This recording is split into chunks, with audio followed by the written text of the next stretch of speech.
691. Pang Wanhai sedikit tidak puas dengan pengaturan sebelumnya dari Master Sekte Xiong Taishan. Untuk seorang kultivator seperti dia yang telah menghabiskan seluruh hidupnya mengolah teknik pedang, apa yang paling dia dambakan adalah untuk dapat memiliki pertempuran hebat dengan kultivator dengan kekuatan yang sama. Akan lebih baik jika itu adalah kultivator yang juga mengembangkan teknik pedang. Pertarungan hidup dan mati seperti itu mungkin bisa membawa teknik pedangnya ke tingkat berikutnya. Di seluruh provinsi Feng, Ye Ying tidak diragukan lagi adalah kandidat terbaik. Ketika mereka berencana untuk menyergap Ye Ying, Pang Wanhai mengambil inisiatif untuk menjadi sukarelawan, tetapi ditolak oleh Xiong Taishan. Tentu saja, dia tahu mengapa Xiong Taishan menolaknya. Dia takut dia akan mendapatkan sesuatu dari melawan Ye Ying. Terlebih lagi, menurut Xiong Taishan, teknik rahasia seperti seni pedang tiran pasti telah disimpan oleh Ye Ying. Pang Wanhai tertarik pada seni pedang tiran, dan begitu pula Xiong Taishan. Siapapun yang bisa membunuh Ye Ying akan memiliki kesempatan untuk mendapatkan teknik rahasia. Xiong Taishan adalah Master Sekte, dan Pang Wanhai hanyalah wakil Master Sekte. Meskipun Pang Wanhai tidak puas dengan kata-kata Master Sekte, dia hanya bisa menurut. Tetapi hasilnya adalah bahwa teknik rahasia seni pedang Tyrant tidak disembunyikan oleh Ye Ying. Sebaliknya, itu ditinggalkan di Tyrant Saber Manor dan akhirnya jatuh ke tangan Pang Wanhai. Ini juga alasan mengapa Pang Wanhai telah tinggal di Tyrant Saber Manor selama beberapa hari terakhir dan tidak kembali ke Sekte Kehendak Ilahi. Jika dia kembali, dia pasti akan kehilangan teknik rahasia. Dia ingin mempelajarinya selama beberapa hari lagi. Secara kebetulan, dia telah memperoleh teknik rahasia, tetapi sangat disayangkan dia tidak bisa bertarung dengan master pedang seperti Ye Ying. Tapi dia tidak menyangka bahwa selain Ye Ying, putra keenam dari Tyrant Saber Manor juga sangat kuat. Ini membuatnya merasa senang. Melihat Ye Xiong dikalahkan, Pang Wanhai mengangkat pedangnya dan menunjuk, semangat juangnya meledak. Bocah kecil, ambil 3 tebasan dan aku akan menyelamatkan hidupmu. Setelah menyaksikan kekuatan Lu Ye dengan matanya sendiri, Pang Wanhai tidak cukup arogan untuk berpikir bahwa dia bisa membunuhnya dengan 3 tebasan. Tapi Lu Ye baru saja bertempur hebat dan terluka. Jelas berapa banyak kekuatannya yang bisa dia gunakan, jadi Pang Wanhai penuh percaya diri. Terlebih lagi, bahkan jika dia tidak mati setelah melakukan 3 tebasan, lalu bagaimana? Terlalu naif baginya untuk mempercayai apa yang dia katakan. Jika kalimat biasa bisa membuat lawan percaya, maka Ye Liu tidak akan menjadi ancaman sama sekali. Dia tidak menggunakan gerakan membunuhnya, tetapi kata-katanya sudah cukup. Begitu dia selesai berbicara, Pang Wanhai melompat ke depan, spirit ki-nya melonjak, kultivasi Cloud River Realm Orde ke-9-nya ditampilkan dengan jelas. Kemudian, dia melihat Lu Ye tiba-tiba melayang mundur. Sebuah bendera kecil muncul di tangannya di beberapa titik, dan dia dengan lembut melambaikannya. Ini adalah jantung Pang Wanhai berdetak kencang, dan dia segera merasakan ada sesuatu yang salah. Pada saat dia ingin mundur, sudah terlambat. Lapisan cahaya yang terlihat dengan kasat mata tiba-tiba muncul dari udara tipis, seperti mangkuk transparan yang menutupi dirinya sepenuhnya. Formasi. Mata Pang Wanhai hampir keluar dari rongganya. Ye Liu benar-benar bisa mengatur formasi. Lebih jauh lagi, jelas bahwa dia telah bersiap. Oh tidak, ketika Lu Ye menunggu di sini, dia tidak hanya diam dan tidak melakukan apa-apa. Meskipun dia cukup kuat sekarang, dia tidak akan meremehkan kekuatan musuh-musuhnya. Sambil menunggu, dia sudah menyiapkan banyak formasi di halaman kecil. Ye Xiong dan Pang Wanhai, 2 kultivator senjata ini, tidak tahu apa-apa tentang susunan, jadi mereka tidak melihat sesuatu yang aneh di sekitar mereka. Saat melawan Ye Xiong, Lu Ye tidak mengaktifkan kekuatan barisan karena Ye Xiong tidak menimbulkan banyak ancaman baginya. Pada saat ini, sangat cocok untuk berurusan dengan Pang Wanhai. Meskipun dia juga ingin melawan seorang kultivator Orde ke-9 untuk menguji kekuatannya saat ini jelas bukan saat yang tepat. Menggunakan arai untuk menghadapinya adalah pilihan terbaik. Reaksi Pang Wanhai sangat cepat. Ketika dia menyadari ada sesuatu yang salah, dia ingin melarikan diri, tetapi susunannya sudah diatur. Bahkan jika dia adalah seorang kultivator Orde ke-9, tidak mungkin dia bisa langsung keluar dari jangkauan arai. Dia membanting ke tirai cahaya transparan, menyebabkannya beriak. Bendera susunan di tangan Lu Ye tiba-tiba melambai. Pada saat berikutnya, banyak arai pembunuh meletus di dalam tirai cahaya. Untuk sesaat, sambaran petir berenang seperti ular, busur emas petir mengamuk, dan pilar api meletus seperti naga. Energi spiritual di daerah itu kacau, dan momentumnya menakutkan. Akhirnya, dengan ledakan hebat, nyala api besar membubung ke langit. Sebelum perjalanan ke Menara 100 Arai, Lu Ye tidak dapat mengatur arai spiritual majemuk seperti itu. Paling tidak ada cara untuk menyematkan begitu banyak arai spiritual bersama-sama di area sekecil itu. Namun, perjalanan ke Menara 100 Arai telah sangat meningkatkan pencapaiannya di Dao Arai, jadi tidak sulit baginya untuk melakukan ini. Dampak yang kuat menyebabkan tirai cahaya dari arai runtuh. Di tengah nyala api yang membumbung, sesosok tiba-tiba berlari keluar dan melarikan diri tanpa melihat ke belakang. Itu adalah Pang Wanhai. Dalam ruang yang begitu kecil, dia telah menahan kekuatan begitu banyak arai pembunuhan dan belum mati. Namun, dibandingkan dengan penampilannya yang agung, dia bisa dikatakan dalam keadaan yang sangat menyedihkan saat ini. Pakaiannya compang-camping, dan wajahnya hitam pekat. Luka yang tak terhitung jumlahnya menutupi tubuhnya, dengan darah mengalir keluar. Bahkan aura Cloud River Realm Orde ke-9-nya sangat lemah. Dengan luka seperti itu, bahkan jika dia tidak mati, dia masih terluka parah. Hanya ada satu pikiran yang berkecamuk di benaknya. Bocah bau ini tidak peduli dengan etika bela diri. Bukankah seharusnya seorang kultivator senjata yang bermartabat bertarung dalam pertempuran jarak dekat dengan musuh? Mengapa dia bermain dengan arai spiritual? Apakah ini sesuatu yang harus dimainkan oleh kultivator senjata? Kultivator senjata dikenal karena keras kepala mereka. Keberadaan seperti itu tidak ada hubungannya dengan arai spiritual. Dia belum pernah mendengar tentang saudara keenam keluarga Ye yang mahir dalam Dao Arai. Lari. Pang Wanhai buru-buru melarikan diri dari tempat ini. Dalam kondisinya saat ini, tidak cocok baginya untuk bertarung. Meskipun dia terluka parah, hati Pang Wanhai hanya dipenuhi dengan kebencian, bukan ketakutan. Dengan kecepatannya, seorang kultivator Orde ke-6 tidak akan pernah bisa mengejarnya. Selama dia selamat dari bencana ini, dia akan membalas budi 1000 kali lipat. Tepat saat dia memikirkan ini, Pang Wanhai tiba-tiba merasakan hawa dingin merambat di punggungnya saat dia merasakan aura tajam mendekatinya dengan kecepatan yang sangat cepat. Pang Wanhai menoleh dan pupil matanya menyusut. Bagaimana ini mungkin? Bagaimana Tuan ke-6 Ye ini bisa begitu cepat? Juga, ada apa dengan sepasang sayap merah menyala itu? Sebelum Pang Wanhai bisa mengetahuinya, cahaya pedang yang terang menyebar di bidang penglihatannya. Pang Wanhai menggertakkan giginya dan berbalik untuk mengangkat pedangnya.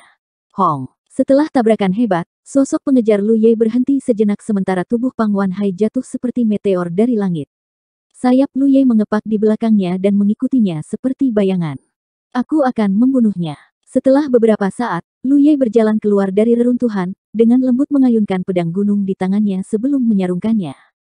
Di belakangnya, Pang Wanhai setengah berlutut di tanah, matanya masih dipenuhi dengan keterkejutan dan ketidakpercayaan, aura di tubuhnya telah benar-benar hilang. Dia tidak pernah membayangkan bahwa dia akan mati di sini. Belum lama ini, dia dengan penuh semangat memahami teknik Tyrant Saber. Di halaman kecil, di dalam barisan pelindung, seorang gadis muda dengan sosok yang agak mirip dengan Ye Liuli berdiri. Meskipun wajahnya pucat, matanya cerah. Berkat susunan pelindung, akibat dari pertempuran sebelumnya tidak menyakitinya. Bahkan jika rumahnya runtuh, itu terhalang oleh tirai tipis pelindung. Dia belum pernah berkultivasi sebelumnya, jadi dia tidak tahu betapa berbahayanya pertempuran sebelumnya, tetapi dia telah melihat Lu Ye mengalahkan Ye Xiong seperti anjing mati dan melihat Pang Wanhai yang agung melarikan diri, nasibnya tidak diketahui. Ternyata Tuan Muda ke-6 sangat kuat. Awan gelap tebal di langit menyebar dan cahaya bulan yang terang menyinari. Sama seperti suasana hati gadis muda itu saat ini, tidak ada yang akan menggertaknya lagi. Pertempuran di sini telah meletus tiba-tiba dan berakhir dengan cepat. Pertempuran antara Lu Ye dan Ye Xiong hanya berlangsung selama 20 napas, dan Pang Wanhai terbunuh dalam waktu yang hampir bersamaan. Oleh karena itu, baru sekarang para kultivator lain di villa mendengar keributan dan bergegas.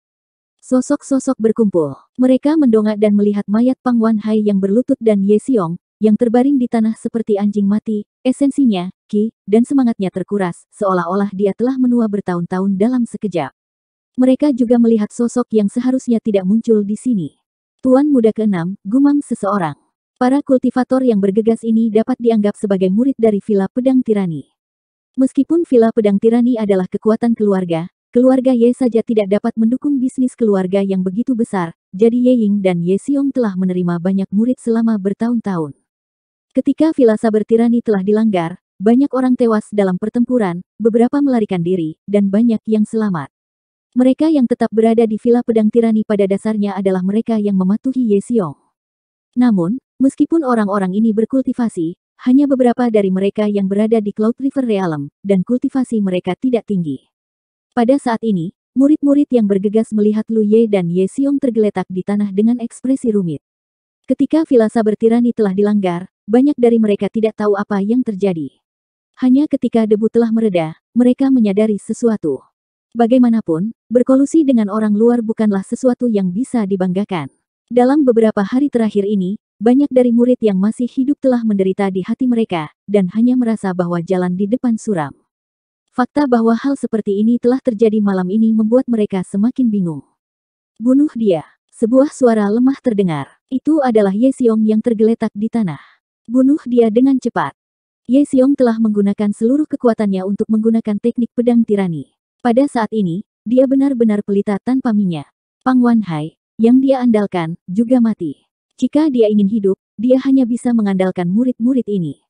Meskipun murid-murid ini tidak luar biasa, jika mereka berkerumun bersama, mereka mungkin memiliki kesempatan. Para murid yang berkumpul tidak ada yang bergerak. Belum lagi kematian Pang Wanhai yang sangat mengejutkan mereka, identitas Lu Ye sebagai Tuan Muda ke-6 membuat mereka tidak bisa berbuat apa-apa. Setelah beberapa saat, seorang murid mengepalkan tinjunya dan membungkuk kepada Lu Ye. Tuan Muda ke-6, hati-hati. Mengatakan demikian, dia berbalik dan pergi. Menyerang Lu Ye benar-benar tidak mungkin, tapi tidak baik baginya untuk tetap tinggal. Setelah memikirkannya, dia memutuskan untuk pergi. Setelah Villa Pedang Tirani mengalami insiden seperti itu, sulit untuk mengatakan apakah Villa Pedang Tirani masih akan ada di Provinsi Feng di masa depan. Beberapa orang memimpin, sementara yang lain mengikuti. Murid-murid yang ragu-ragu melihat bahwa Lu Ye tidak memiliki niat sedikit pun untuk membujuk mereka untuk tetap tinggal. Mereka tahu bahwa bahkan jika mereka tinggal, mereka tidak akan disambut di masa depan, jadi mereka semua pergi. Dalam sekejap, para kultivator yang datang ke sini semuanya telah pergi. Hanya raungan Ye Xiong yang tidak mau dan tidak berdaya yang bergema di langit malam. 692. Lu Ye melangkah maju, menatap Ye Xiong dari atas. Tatapan mata Lu Ye akhirnya membuat Ye Xiong panik. Ye Liu, aku paman keduamu. Kamu tidak bisa membunuhku. Kamu masih muda. Kamu tidak ingin hidup dengan kejahatan membunuh keluargamu sendiri, kan? Ye Xiong berjuang untuk berbicara. Bahkan saat ini, dia masih memiliki naluri untuk hidup.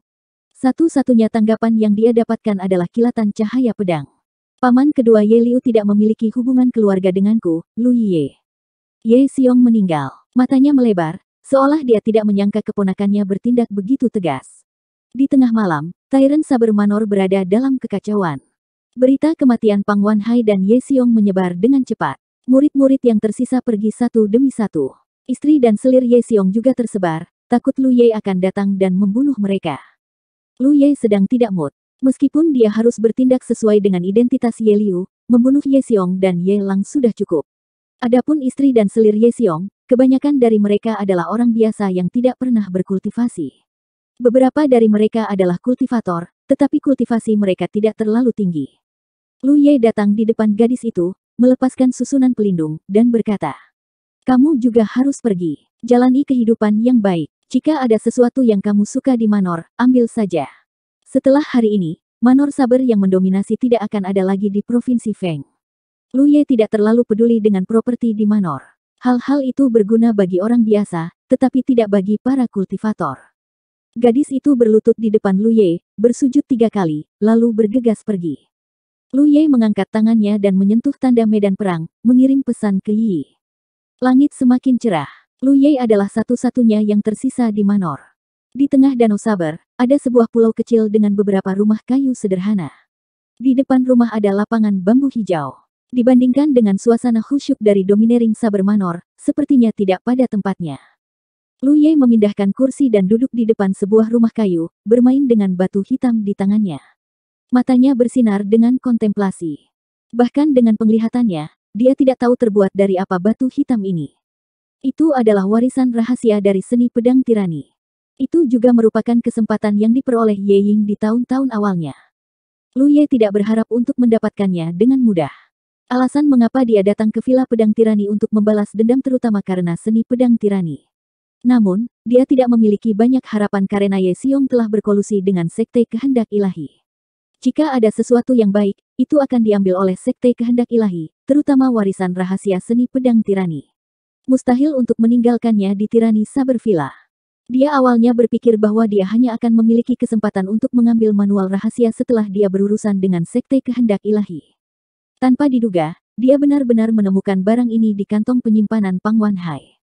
Ini benar-benar kejutan yang tidak terduga. Bagaimana dia bisa tahu bahwa manual rahasia ini juga merupakan kejutan yang tak terduga bagi Pang Wanhai? Alasan dia tetap tinggal di Tyrant Saber Manor alih-alih kembali ke Sekte Kehendak Ilahi adalah karena dia ingin memahami seni Tyrant Saber selama beberapa hari lagi. Tetapi pada akhirnya, dia kehilangan nyawanya. Hanya bisa dikatakan bahwa pasti ada sesuatu dalam hidup, dan tidak perlu memaksakannya. Manual rahasia ini bukan satu-satunya hal yang dia dapatkan. Ye Ying telah mendirikan Villa Pedang Tirani bertahun-tahun yang lalu dan telah mengumpulkan banyak hal tentang seni pedang. Di antara mereka, tidak ada kekurangan wawasan para guru. Mereka semua ditempatkan di perpustakaan Villa Saber Tirani. Sekarang, mereka semua ada di kantong penyimpanan Lu Ye. Dia dengan santai memeriksa sebelumnya dan menemukan bahwa keuntungannya jauh lebih banyak daripada yang dia bayangkan. Dunia ini dibatasi oleh langit dan bumi. Batas atas kultivasi seorang kultivator adalah Cloud River Realm. Namun, karena alasan inilah para kultivator akan mengalihkan fokus mereka untuk memoles keterampilan mereka sendiri ketika mereka tidak dapat lagi meningkatkan kultivasi mereka. Hal ini menyebabkan sebuah fenomena.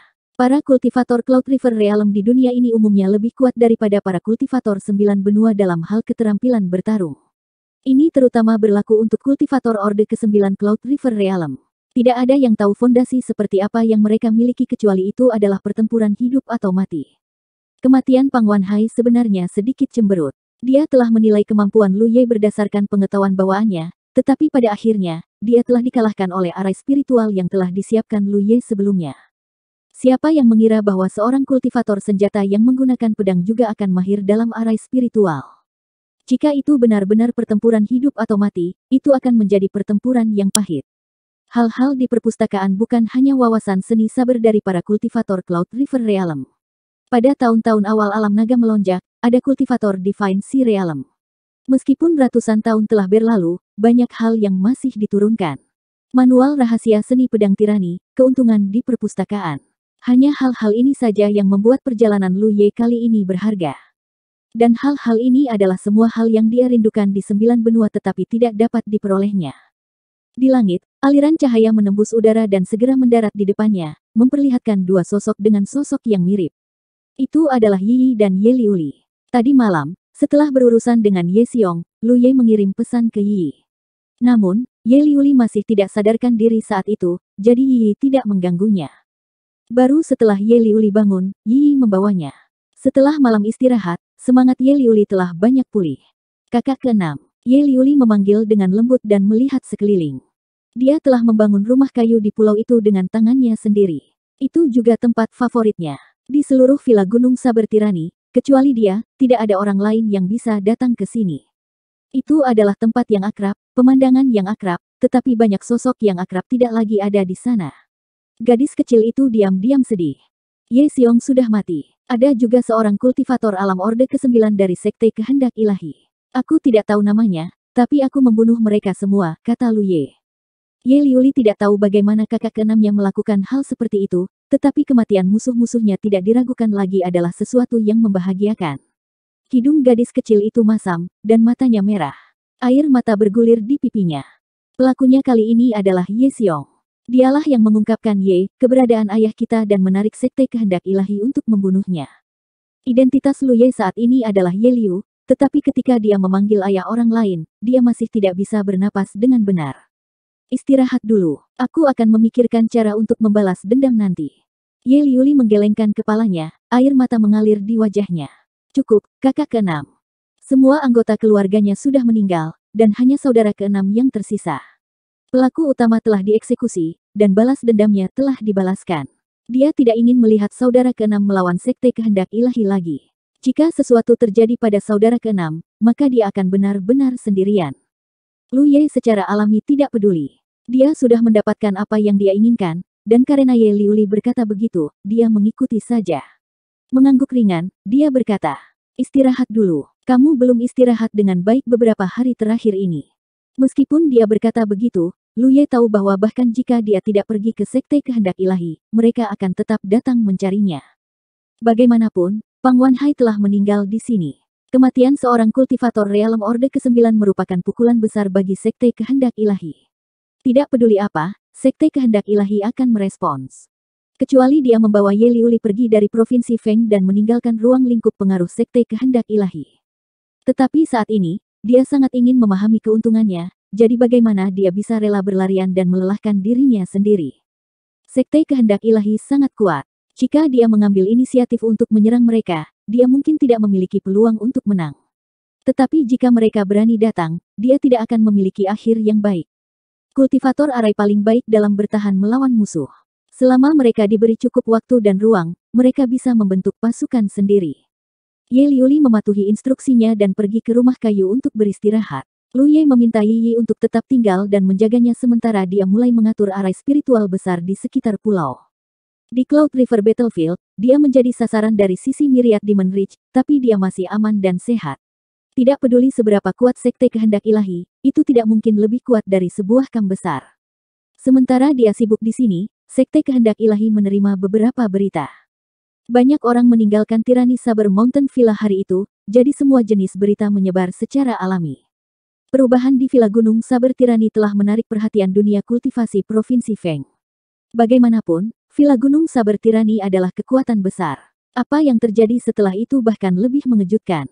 Tuan Muda ke-6 Ye kembali ke Villa Gunung Saber Tirani sendirian, membunuh Ye Xiong dan Pang Wanhai, dan membalas dendam dengan kekuatannya sendiri.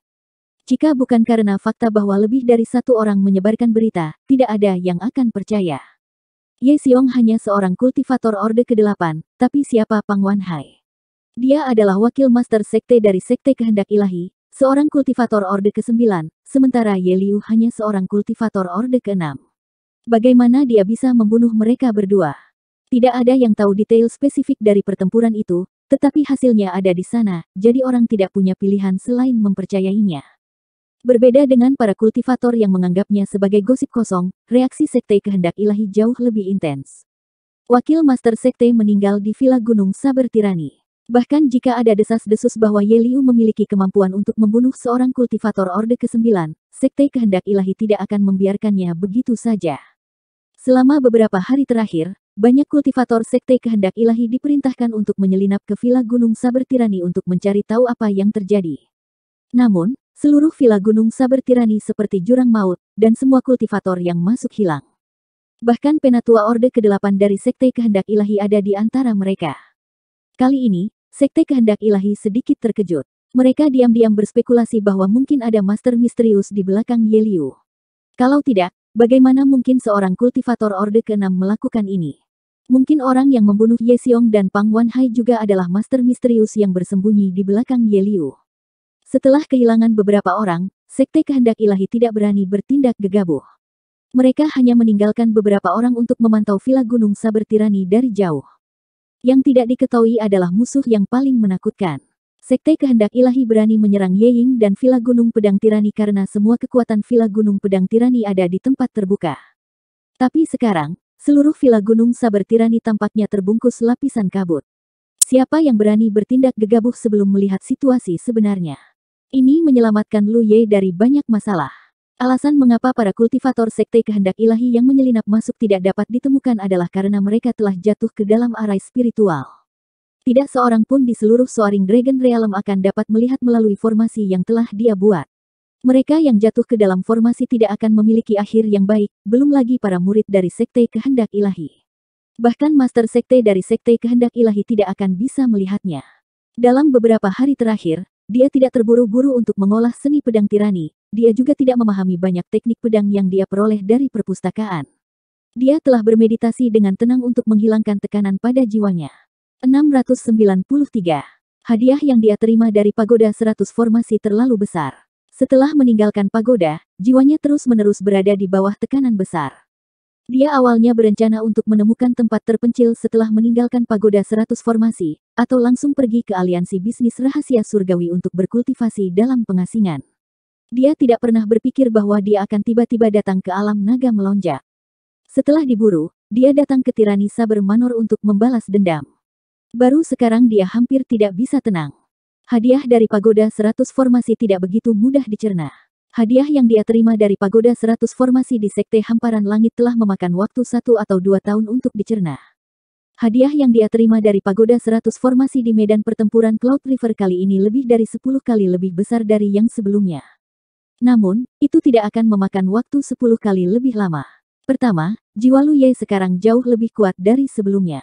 Kedua, kultivasinya di Dao Formasi tidak dapat disebutkan dengan napas yang sama seperti sebelumnya. Namun, itu masih bukan sesuatu yang bisa diselesaikan dalam waktu singkat. Lu Ye tidak perlu mencerna seluruh hadiah. Dia hanya perlu mencerna sebagian agar jiwanya tidak terlalu tertekan. Dia jarang duduk untuk berkultivasi seperti ini. Sesekali, dia akan mencobanya. Itu adalah pengalaman yang berbeda. 5 hari kemudian, di rumah kayu tempat dia tinggal, Lu Ye perlahan membuka matanya. Ada kilatan samar di matanya. Setelah 5 hari memahami dan memilah-milah, tekanan pada jiwanya sudah tidak ada lagi. Namun, semakin dia mengerti, semakin dia bisa merasakan luasnya hadiah itu. Setelah perjalanannya ke Sekte Hamparan Langit, Lu Ye ingin tahu tentang satu hal. Siapa yang telah menciptakan Pagoda 100 Formasi? Mengapa itu memiliki efek yang begitu ajaib? Bagaimana itu dibagi menjadi 3 bagian? Tingkat harta seperti itu jelas di luar pengetahuan dunia kultivasi 9 prefektur. Jika itu dalam keadaan lengkap, siapa yang tahu akan seperti apa?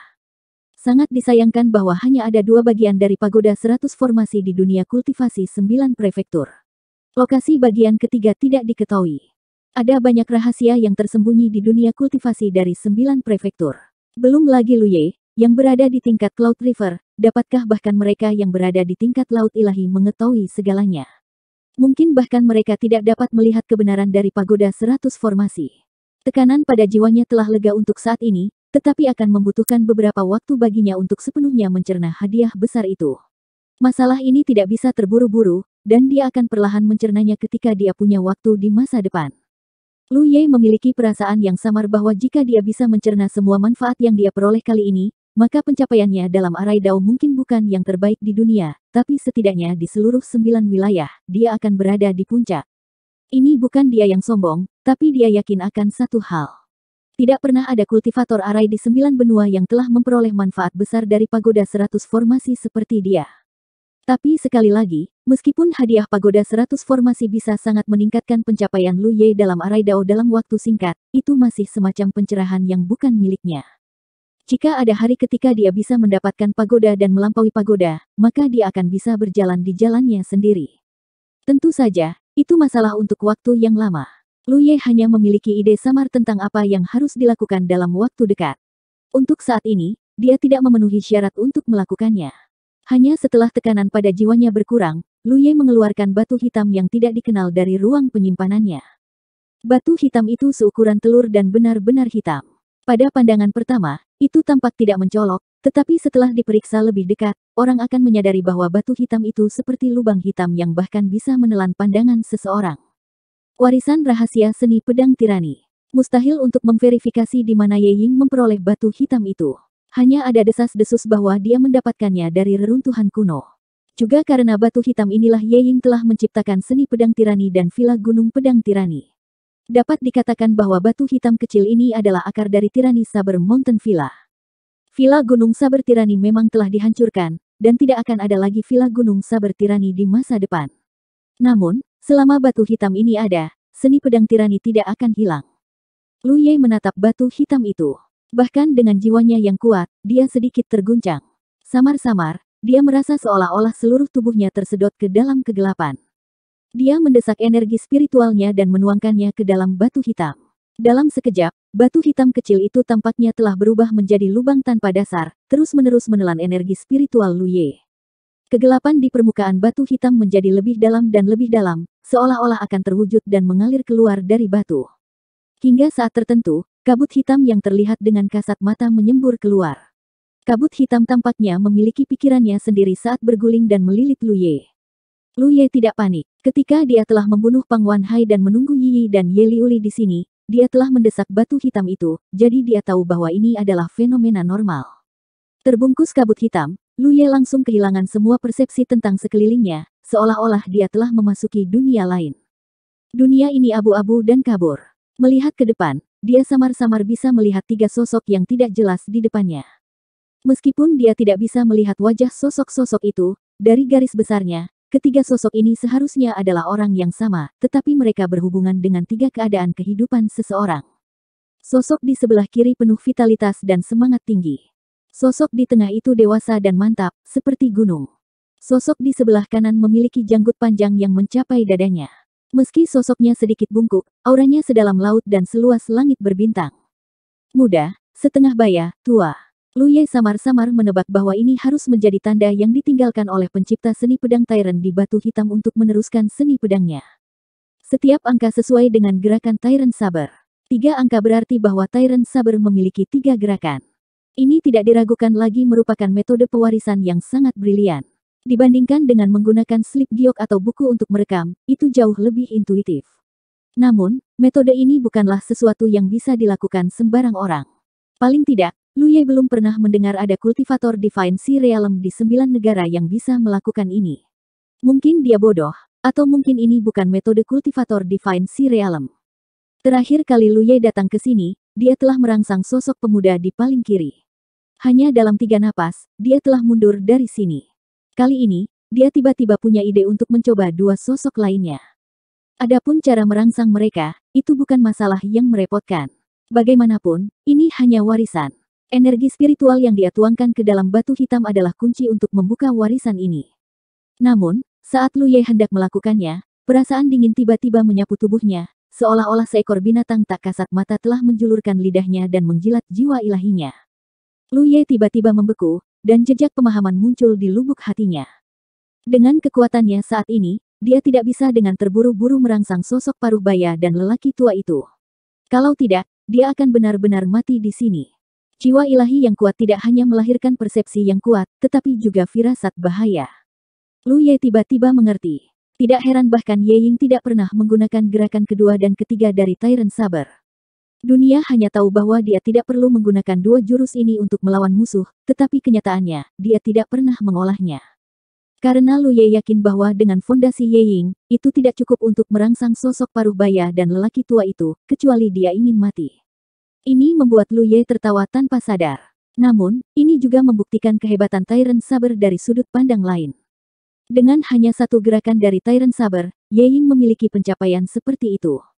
Jika dia benar-benar bisa mempelajari gerakan kedua dan ketiga, dia tidak akan terkalahkan di seluruh alam naga melonjak. Karena dia tidak bisa dengan gegabah merangsang sosok setengah baya dan lelaki tua itu, Lu Ye sekali lagi mengalihkan pandangannya ke sosok pemuda di sebelah kiri. Sebagai seorang kultivator, rasa ingin tahu yang cukup perlu dipertahankan, tetapi terkadang Anda juga perlu bertindak sesuai dengan kemampuan Anda. Jika tidak, Anda akan mencari kematian. Dengan pikiran, sosok pemuda itu juga tergerak. Sebuah pedang panjang muncul di tangannya pada waktu yang tidak diketahui. Pedang panjang itu sama dengan sosoknya, hitam pekat dan sepertinya bukan benda asli. Sosok pemuda itu berjongkok sedikit, kedua tangannya rata, pedang panjang di depan matanya, dan tangan lainnya dengan lembut menyapu bilahnya. Postur ini sama dengan Ye Xiong ketika dia menggunakan teknik pedang tiran. Meski terlihat mirip, gerakan pemuda itu membuat Lu Ye merasa seolah-olah seekor naga yang sedang tidur tiba-tiba terbangun. Seolah-olah ada kepala naga besar yang mengintip dari sarang naganya, menghadap semua makhluk hidup. Di bawah tekanan tak terbatas, Lu Ye tidak hanya tidak bisa bergerak, bahkan pikirannya hampir mandek. Kekuatan serangan Ye Xiong hari itu, jika itu bahkan sebagian kecil dari sosok pemuda ini, Lu Ye akan mati 100 kali lipat. Rasanya seperti sekejap, tetapi juga seperti ribuan tahun. Pedang pemuda. Itu adalah tusukan lurus biasa, lambat. Pedang seperti itu, bahkan orang biasa yang belum pernah berkultivasi dapat melihatnya dengan jelas. Namun, saat pedang panjang bergerak maju, pemandangan yang tidak dapat dipercaya muncul. Dalam kegelapan, seolah-olah awan gelap telah menyebar, memperlihatkan bintang-bintang berkelap-kelip yang tak terhitung jumlahnya di langit. Masing-masing bintang itu adalah cahaya pedang yang berkedip-kedip. Tirai bintang jatuh, dan cahaya bintang yang luar biasa mengikuti pedang panjang, melonjak ke arah Lu Ye dan membungkusnya. Langkah pertama dari Tyrant Saber, Stars. Ketika Ye Xiong menggunakan gerakan ini, Lu Ye juga memiliki ilusi ini, tetapi pada saat itu dia dengan cepat menyingkirkan perasaan itu. Tetapi pada saat ini, setelah pemuda itu menggunakan jurus ini, dia tidak dapat menyingkirkannya bagaimanapun caranya. Seolah-olah bintang yang tak terhitung jumlahnya jatuh dari langit, membungkus seluruh tirai langit dan menabraknya. Di bawah kekuatan surgawi seperti itu, siapa yang bisa memblokirnya? Kemungkinan seluruh domain akan dihancurkan. Jiwa spiritual Lu Ye menderita rasa sakit yang luar biasa dalam sekejap. Dia tidak bisa membantu tetapi mengeluarkan erangan teredam. Rasanya seolah-olah pisau tajam yang tak terhitung jumlahnya memotong jiwa spiritualnya. Tapi dia bahkan tidak mau berkedip, menatap gerakan pemuda itu. Dia membuka pikirannya, membiarkan jiwanya menderita ribuan rasa sakit, dan dengan hati-hati memahami misteri gerakan pedang ini. Setiap cahaya pedang yang menembus tubuh Lu Ye memberinya tingkat pencerahan baru. Setiap saat diregangkan hingga batasnya, dan itu tampak seperti keabadian, tetapi pada kenyataannya itu hanya 5 napas. Cahaya bintang di langit hancur, dan kegelapan di sekitarnya tersapu. Adegan rumah kayu muncul dalam penglihatan Lu Ye lagi. Lu Ye terengah-engah, seolah-olah dia tenggelam, pakaiannya basah oleh keringat. Meskipun dia tahu bahwa apa yang dia alami di lingkungan itu tidak nyata, dan hanya penglihatan yang disebabkan oleh warisan, tetapi, itu terasa terlalu nyata, begitu nyata seolah-olah dia benar-benar terkubur di bawah bintang-bintang. 694. Kematian bukanlah hal asing bagi Lu Ye. Sejak dia mendapatkan Breath Fruit Core, dia telah mati berkali-kali di alam meraj, jadi dia sudah lama bisa tetap tenang. Karena dia tahu bahwa kematian di alam meraj tidak nyata, dia bisa menjadi tidak takut. Namun, di lingkungan di mana dia merangsang seni rahasia pedang tiran, ketika pemuda itu menyerang, Lu Ye merasa aura kematian terlalu nyata. Bahkan jika dia telah mati berkali-kali di alam meraj, dia tidak bisa menahan perasaan takut. 3 napas. Dia hanya bertahan selama 3 napas sebelum pikirannya menarik diri dari batu hitam. Ini tidak berarti bahwa dia benar-benar bisa bertahan selama 3 napas di bawah kekuatan pedang. Jika pedang seperti itu benar-benar digunakan di dunia nyata, dia akan mati saat cahaya pedang menyala. Alasan mengapa dia bisa bertahan selama 3 napas terutama karena itu adalah metode pewarisan. Setiap kali cahaya pedang menebas tubuhnya, misteri pedang tiran ini akan muncul di benaknya, memungkinkan dia untuk memiliki wawasan yang lebih jelas tentang misteri pedang ini. Warisan ini berbeda dari hadiah pencerahan mentah dari pagoda 100 formasi. Warisan semacam ini lebih rinci. Lamanya waktu seseorang dapat bertahan harus berhubungan dengan kekuatan jiwa seseorang. Semakin kuat jiwa seseorang, semakin lama seseorang bisa bertahan, dan semakin besar manfaat yang bisa diperolehnya. Lu Ye bisa bertahan selama 3 napas, tapi dia memperkirakan Ye Ying tidak bisa bertahan selama itu. Ini memang kasusnya.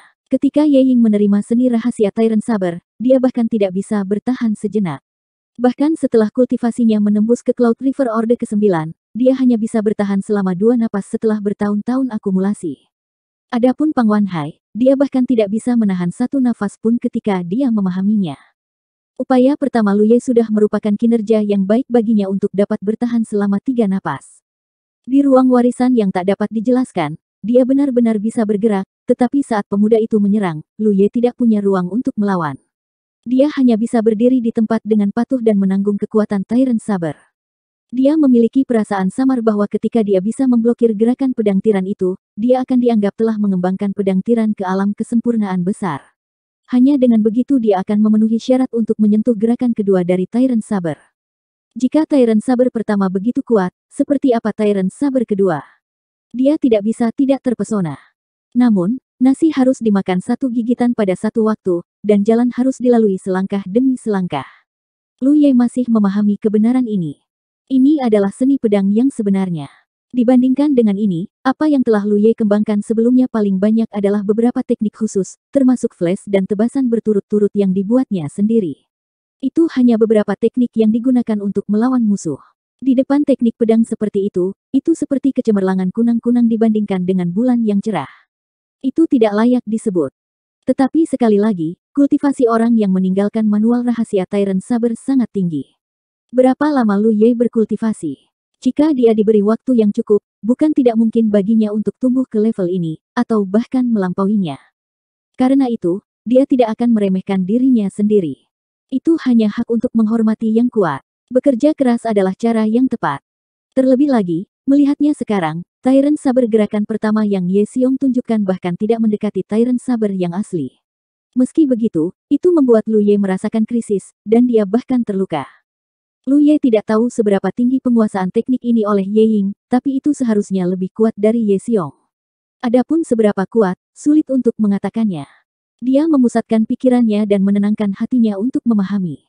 Di ruang warisan, setiap tebasan pedang adalah transmisi warisan. Itu adalah pengajaran selama bertahun-tahun yang tak terhitung jumlahnya. Sama seperti sekarang, Ye Ying sudah mati, dan Tyrant Saber Mountain Villa kosong. Mulai sekarang, tidak akan ada Tyrant Saber Mountain Villa, tetapi warisan seni Tyrant Saber tidak terputus. Kecerdasan Tyrant Saber Art tidak hanya terbatas pada ketiga gaya tersebut, tetapi juga banyak konsep seni saber ini yang terkandung dengan sempurna dalam seni saber. Ye Ying mampu membangun Tyrant Saber Mountain Villa dengan Tyrant Saber First Style karena dia telah memahami dan memilah banyak hal yang menjadi miliknya. Apa yang perlu dilakukan Lu Ye sekarang adalah berjalan di jalan yang telah dilalui Ye Ying di masa lalu. Pilah, simpulkan, dan pahami. Harus dikatakan bahwa seni pedang ini sangat cocok dengan temperamennya. Ketika dia menghadapi musuh, dia tak kenal takut dan tak terkalahkan. Bahkan kultivator dengan kultivasi yang lebih tinggi darinya akan sering merasakan penindasan yang hebat. Seni pedang Tyrant membutuhkan agresivitas semacam ini untuk menampilkan esensi dari seni pedang ini. Setelah duduk tegak untuk waktu yang lama, Lu Ye tiba-tiba berdiri dan berjalan keluar dari pintu.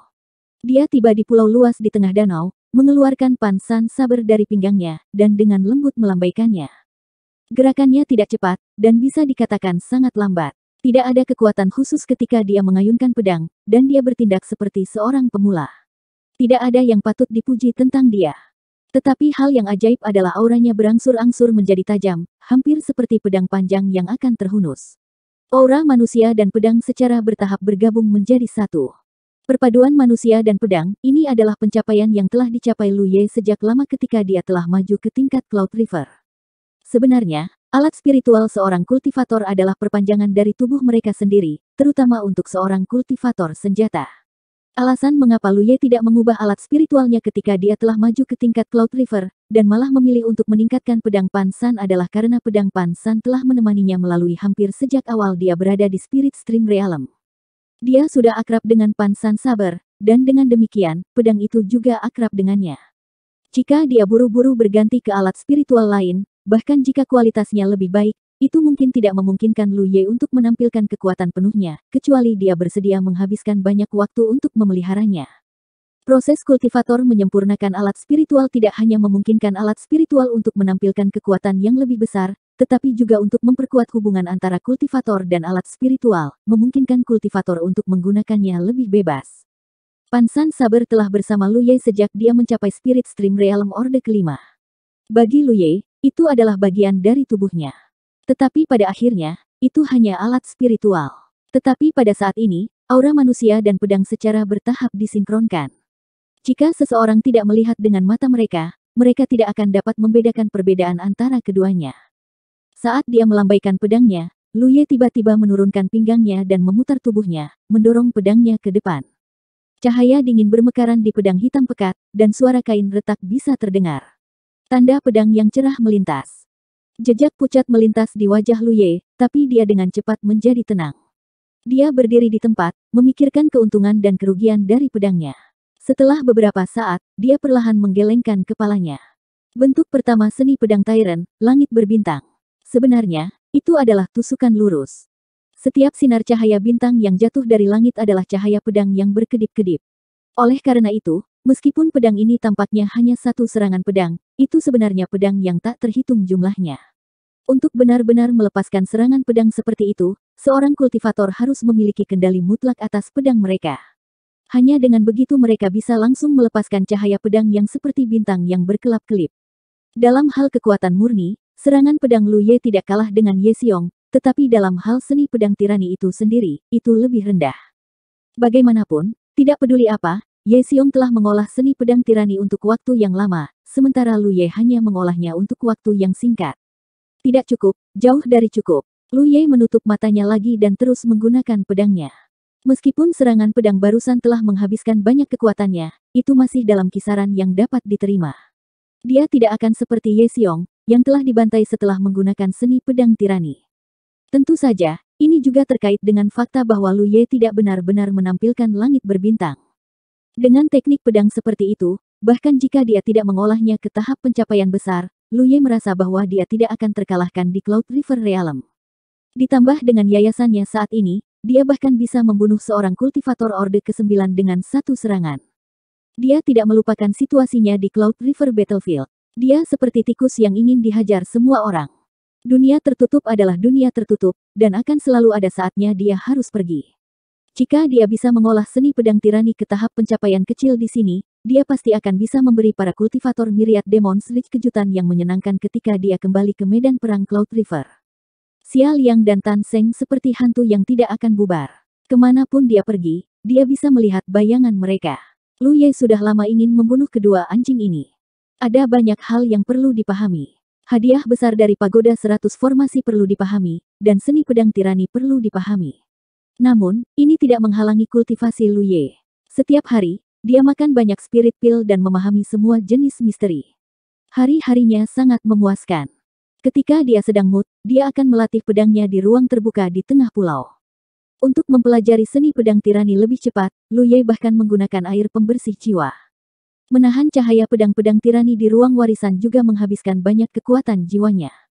Ketika Ye Ying dan Ye Xiong mengolah seni pedang tirani sebelumnya, mereka hanya bisa memahaminya setiap setengah bulan atau bahkan sebulan sekali. Jika tidak, jika mereka mengkonsumsi terlalu banyak kekuatan jiwa dalam waktu singkat, pasti akan ada akibatnya. Lu Ye tidak memiliki kekhawatiran seperti itu. Dia memiliki banyak air jiwa. Meskipun dia menggunakan beberapa di Pagoda 100 Formasi, dia masih memiliki banyak yang tersisa. Ketika jiwanya lelah, dia akan menggunakan air jiwa untuk memeliharanya. Rata-rata, dia bisa memahaminya 4 atau 5 kali sehari, yang hampir setara dengan hasil Ye Ying dan Ye Xiong dalam beberapa bulan. Dengan cara ini, pencapaian Lu Ye dalam seni pedang tirani bisa dikatakan telah maju dengan pesat. Kultivasinya tidak meningkat banyak, tetapi dalam hal seni pedang, Lu Ye tumbuh dengan kecepatan yang tak terbayangkan. Lu Ye juga mempelajari beberapa catatan kultivasi seni saber dari perpustakaan. Dibandingkan dengan seni pedang tirani, catatan ini secara alami tidak banyak. Namun, tidak dapat disangkal bahwa hal-hal ini adalah hal yang baik untuk Lu Ye. Mereka juga sejalan dengan pencapaiannya saat ini. Selama setengah bulan di Tirani Saber Mountain Villa, dia seperti jurang maut. Dia menelan semua yang bisa dia serap ke dalam tubuhnya. Seni pedangnya telah membuat kemajuan besar. Jika dia berdiri di depannya setengah bulan yang lalu dan bersaing dengan Saber Art sendirian, Lu Ye yakin dia bisa menyelesaikan pertempuran dalam 10 langkah. Saat dia berkultivasi seperti orang gila, Ye Liuli juga secara bertahap keluar dari kabut. Itu terutama karena Yi Yi dan Hu Po menemaninya setiap hari. Yi Yi juga tahu bahwa ini adalah dunia rahasia. Semua yang dia alami di sini sangat mungkin terjadi di dunia ini di masa lalu. Hanya saja itu direproduksi dengan beberapa metode yang tidak bisa dijelaskan. Ye Liuli bahkan mungkin tidak ada. Namun, Yi Yi tidak bisa tidak merasa kasihan pada gadis kecil yang seumuran dan bertubuh sama dengannya. Mungkin itu ada hubungannya dengan dia. Titik awal ingatan Yi Yi adalah ketika dia diubah menjadi jiwa pendamping oleh Hu Po. Sebelum itu, dia tidak tahu siapa dia atau dari mana dia berasal. Dengan Hu Po dan Lu Ye, mereka hanya dua anggota keluarganya.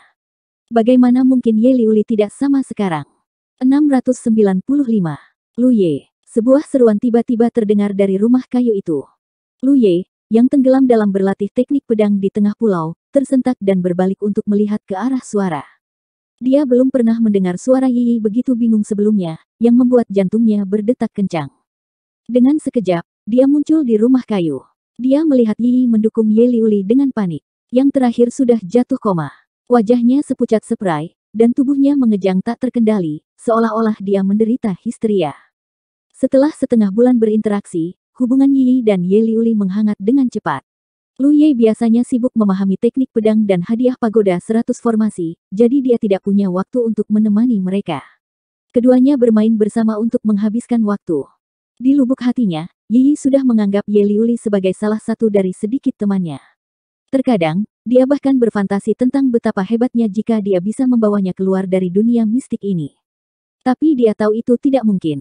Baru saja, mereka berdua berbicara dan tertawa bersama, tetapi dalam sekejap mata, Ye Liuli tiba-tiba menjadi seperti ini, yang benar-benar membuatnya takut.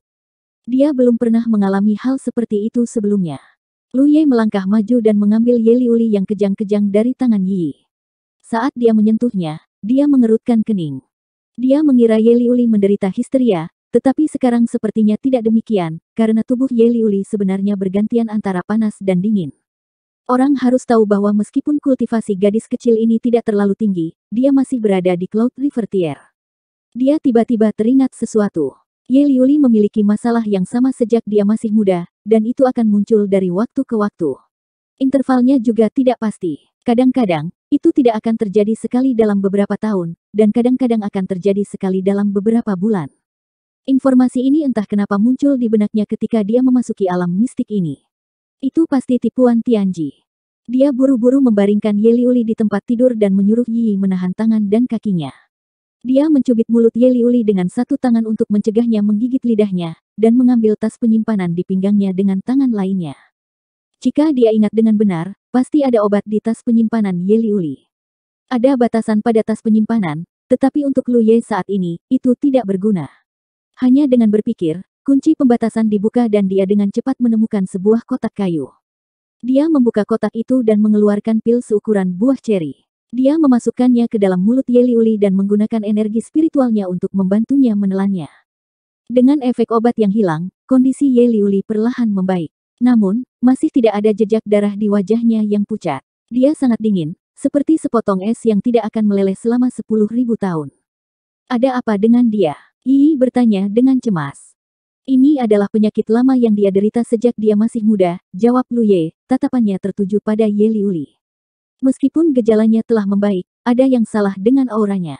Lu Ye mengangkat tangan dan meletakkannya di pergelangan tangannya. Energi spiritualnya mengembara saat dia dengan hati-hati memeriksanya. Meskipun dia bukan seorang kultivator medis, dia juga tidak berkultivasi apapun yang berhubungan dengan kultivasi medis. Penyelidikan sederhana tidak menjadi masalah baginya. Dengan penyelidikan ini, dia benar-benar merasakan sesuatu yang tidak normal. Dia mengangkat tangannya dan membalikkan Ye Liuli sehingga punggungnya menghadap dia. Kemudian, dia menggunakan jari-jarinya seperti pedang dan menggunakan energi spiritualnya untuk membuka lubang di pakaiannya. Pakaiannya terkoyak dan punggung putih salju gadis itu terlihat. Namun, alis Lu Ye berkerut erat. Karena di kulit seputih salju itu, ada bekas yang mengerikan. Pada pandangan pertama, itu tampak seperti kelabang coklat. Ini adalah tanda lahir. Sejak Ye Liuli lahir, dia memiliki tanda lahir di punggungnya. Namun, hanya Ye Ying dan istrinya yang tahu tentang ini. Tidak peduli apa, memiliki tanda lahir seperti itu di tubuh wanita akan mempengaruhi kecantikannya, bahkan jika itu ada di punggungnya. Jika itu hanya tanda lahir sederhana, itu akan baik-baik saja. Kuncinya adalah tanda lahir ini menggeliat hebat pada saat ini, seolah-olah ada sesuatu yang akan keluar darinya. Ah! Yi menutup mulutnya dan berteriak kaget. Lu Ye meletakkan jari pada tanda lahir yang menggeliat, dan energi spiritual serta pikirannya melonjak bersama. Alisnya semakin berkerut. Ketika dia melihat adegan itu barusan, dia awalnya berpikir bahwa sesuatu yang asing telah memasuki tubuh Ye Liuli.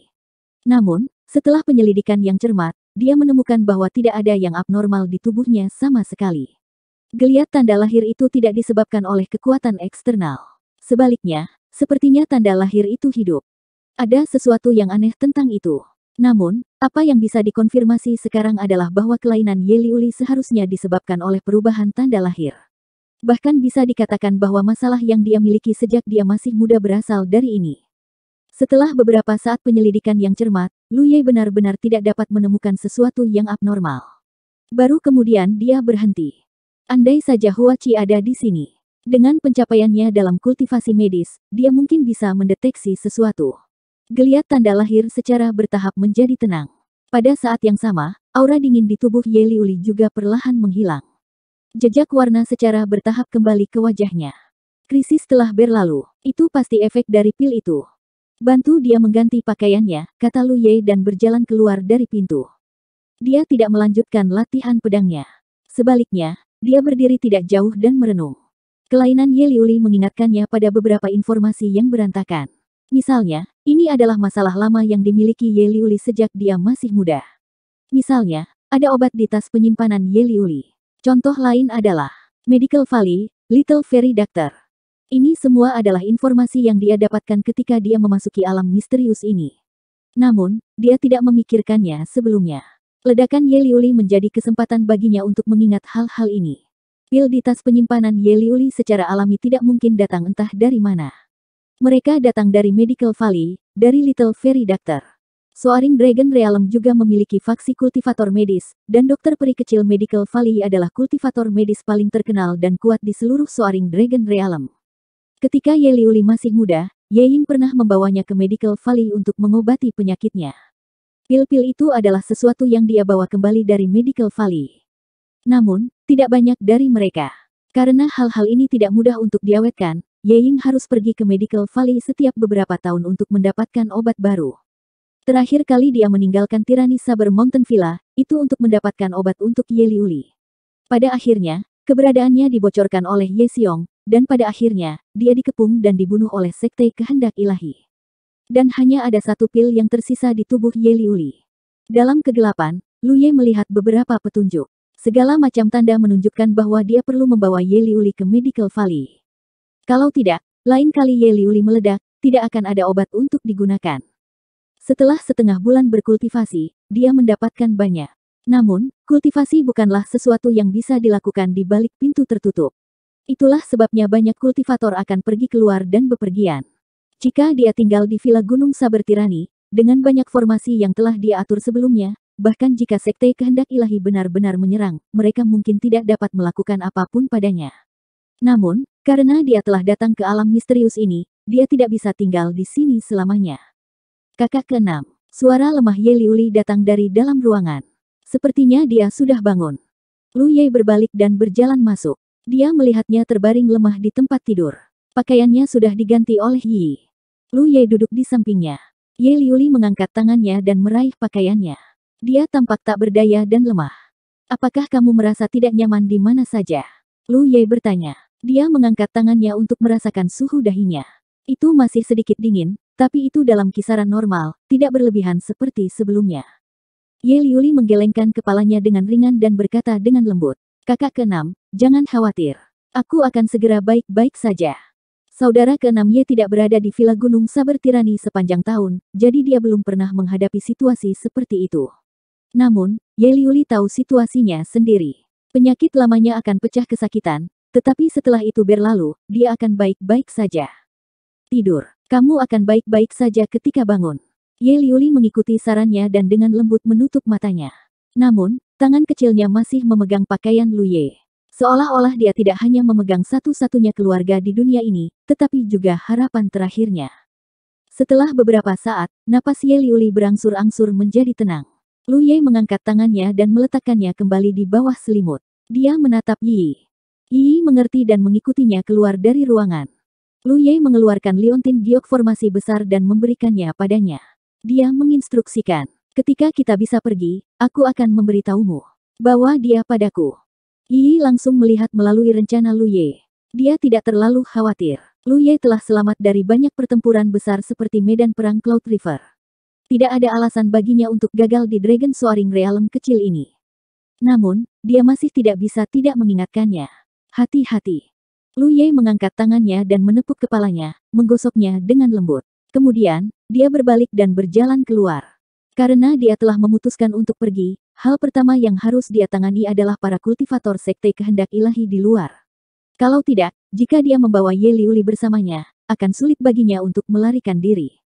Sejak Penatua Sekte Kehendak Ilahi jatuh ke Villa Gunung Saber Tirani, tidak ada yang berani menerobos masuk dengan santai. Namun, ini tidak berarti bahwa mereka telah pergi. Perubahan mendadak di Villa Gunung Saber, dan bahkan wakil Master Sekte Pang Wanhai terbunuh. Bagaimana mungkin Sekte Kehendak Ilahi membiarkan masalah ini berlalu? Para kultivator Sekte Kehendak Ilahi tidak berani menerobos masuk. Mereka hanya bisa memantau situasi dari luar. Karena tidak ada yang bisa bersembunyi selamanya. Selama Lu Ye berani menunjukkan dirinya, mereka bisa mengeroyok dan menyerangnya. Di sebuah paviliun di luar villa, Penatua ketiga Sekte Kehendak Ilahi, Pei Yuanhua, menatap Villa Gunung Saber dengan tangan di belakang punggungnya. Sekte Kehendak Ilahi memiliki dua kultivator Cloud River Realm Orde ke-9. Salah satunya adalah Master Sekte Xiong Taisan, sementara yang lainnya adalah wakil Master Sekte Pang Wanhai. Para tetua di bawah mereka semuanya adalah kultivator Orde ke-8. Ada sekitar selusin dari mereka. Pondasi semacam ini dianggap baik di seluruh alam naga melonjak. Namun, dibandingkan dengan pasukan top yang sebenarnya, masih ada celah besar.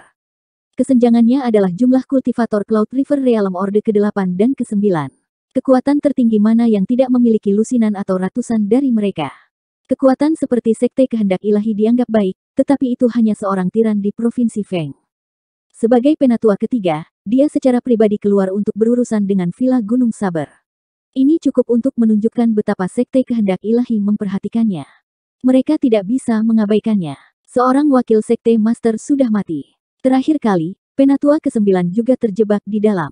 Tidak ada berita tentang dia, jadi ada kemungkinan besar dia tidak akan selamat. Di seluruh sekte kehendak ilahi, hanya ada 3 orang yang lebih kuat darinya. Master Sekte dan Penatua Agung terluka ketika mereka mencoba membunuh Ye Ying. Sekarang, mereka berdua pulih. Penatua kedua perlu mengawasi sekte kehendak ilahi. Sebagai penatua ketiga, dia tidak punya pilihan selain melangkah.